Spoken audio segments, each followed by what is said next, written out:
kita nak membincangkan latihan objektif modul 6 imbangan duga. Jadi kita pergi satu persatu. Yang pertama, Sofia, baca soalan dan jawapan. Apakah definisi imbangan duga? A. Merupakan senarai baki-baki akaun dalam ledger. Okey, betul? Okey, betul. So, definisi imbangan duga merupakan senarai baki-baki akaun dalam ledger. Seterusnya, nombor 2. Berikut ialah petikan imbangan duga perniagaan sehari setakat. Imbangan duga pada 31 Disember ditetapkan. Debit Kodar kredit 57,850, Imbalan debit 78,743, X faedah pinjaman kad debit 487, Akuntan Y kad kredit 520. D. Jawapannya? D. Dadu.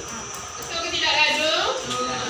Jawapan dia salah. Sebab angkutan tu adalah belanja. Jadi jawapannya ialah C. Okey, C. Ialah angkutan sebelah debit sebab belanja. Y ialah pulangan belian. Pulangan belian ni kontra kepada akaun belian. Belian debit, pulangannya mesti kredit. Okey, nombor 3. Fungsi imbangan duga adalah untuk 1. Menyemak ketepatan catatan bergu, 2. Memudahkan penyediaan penyata kewangan, 3. Menyediakan piawaian perakaunan, 4. Memudahkan jurnal dan ledger disediakan. A. 1 dan 2. Okey, pandai. So, fungsi imbangan duga menyemak ketepatan catatan bergu dengan memudahkan penyediaan penyata kewangan. Okey, 1 dan 2. Seterusnya, soalan nombor 4. Kesilapan berikut yang manakah tidak menjejaskan keseimbangan imbangan duga? D. Pembelian sebuah komputer RM2,500 direkodkan di bahagian debit akaun komputer dan buku tunai. Betul ke salah? Salah. Mana jawapan yang betul? Okey, B. Bola. Okey. Ambilan 450 terlupa direkodkan dalam mana-mana buku catatan. Silapan apa ni? Ketinggalan 1 catatan. Okey, 4 bola. Nombor 5. Baki-baki akaun berikut yang manakah direkodkan di bahagian kredit imbangan duga? Jawapan dia C. Diskaun diterima. Okey, kenapa C diskaun diterima? Akaun apa diskaun diterima ni? Belanja. Hasil. Okey, jawapannya hasil. Seterusnya soalan nombor 6.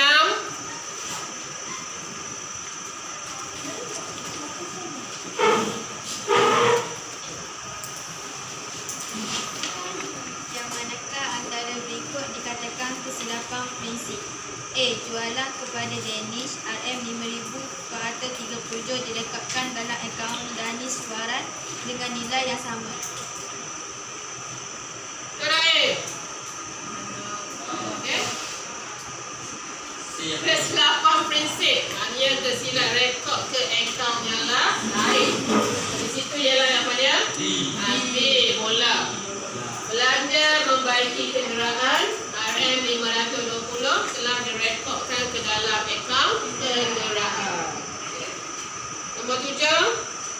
Inventory bagi sebuah kedai perabot ialah C. Kerusi dan meja makan. Okey, kedai perabot. So barang niaga ni ialah kedai dengan kerusi dengan meja makan. Ketujuh C. Nombor 8. Yang manakah antara berikut benar tentang inventory yang direkodkan menggunakan sistem berterusan? C. Merekodkan pergerakan inventory sepanjang masa. Okey, betul C. Sistem berterusan merekod pergerakan inventory sepanjang masa. Soalan nombor 9. Kelemahan sistem inventory berkala adalah D. Perubahan nilai inventory tidak dapat diketahui. Okey, betul. Nombor 9, kelemahan inventory berkala. Jadi jawapannya, perubahan nilai inventory tidak dapat diketahui. Yang terakhir, soalan nombor 10. Apakah inventory bagi perniagaan perkiraan? D. 3 dan 4. Inventory bahan langsung dan inventory kerja dalam proses. Okey, betul. Inventory kilang. Jadi, inventory bahan langsung dengan inventory kerja dalam proses. Jadi, boleh kira awak betul berapa per dengan 10. Ada nak tanya? Okey, kalau tak ada soalan, cikgu berhenti kat situ dulu. Assalamualaikum warahmatullahi wabarakatuh.